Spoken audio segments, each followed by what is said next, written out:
வரலாற்றின் விலங்கியல் திரு அசோகன் உயரத்தை சொன்னாங்க. லால் பகதூர் சாஸ்திரி சொன்னார், என்னை விட உயரமான மனிதர்கள்லாம் என்னிடம் தலைவணங்கி தான்.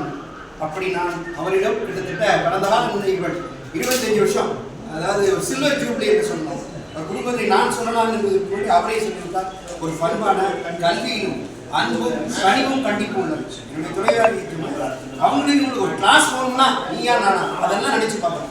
அடுத்த நிமிடமே பேசுவாங்க, ஒரு நிமிடம் அப்படி சொல்லுவாங்க. அப்படி ஒரு அன்பு பாராட்டி எல்லோரும் ஓய்வுன்னு சொன்னாங்க. ஓய்வு இல்லை, இனிமேல் தான் அவர் ஓய்வறிய சூரியனாக மீண்டும் அவர் மலர்வார் என்பது என்றும் என்னுடைய பசுமையான நினைவுகளை நினைத்து பார்க்கிறேன். செய்முறை பயிற்சியாக இருந்தாலும் சரிதான். அசோகன் முதல்ல கீழ் ஒரு நாள் 2 நாள் ஒரு தேர் திருவிழா கூட அந்த காந்தியில் நடக்கும்போது கிட்டத்தட்ட 10 ஸ்கூல் லெப்டு ஸ்கூலில் நடத்தி ஒரு ஓட அன்றிலிருந்தே தேங்கிய நீரில் பாசி பிடிக்கும், ஓடுகின்ற நீரில் தான் கிறிஸ்டல் போல இருக்கும். அதற்கு உதாரணமாக என்னையே விளக்கியிருந்தாங்க. நம்ம ஜுவாலஜி என்னையே எல்லாரும் நல்லா இருக்காங்க. இன்னைக்கு இருக்கிற அறிவுடைய ஐயா எங்கூர் மீன்சுட்டி பள்ளியில் படித்தவர், அதற்கு நான் ஜூனியர் இளங்கோவன் ஆகட்டும்.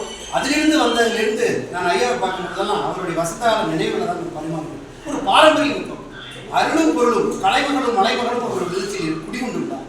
அதுபோல நல்ல வசதி படைத்தவர்கள், மாணவர், ராணுவர் எப்படி கட்டுப்பாடு தெரியும். இந்த அம்மா அப்படிதான். உங்கள் துணையார் மவுண்ட்ல ஃபர்ஸ்ட் அதை அந்த பாரதின்னு பார்க்கும் பொழுது அதுதான் பாரதி கட்ட புதுவை பணியாளர் கம்பீரமான தோற்றம்.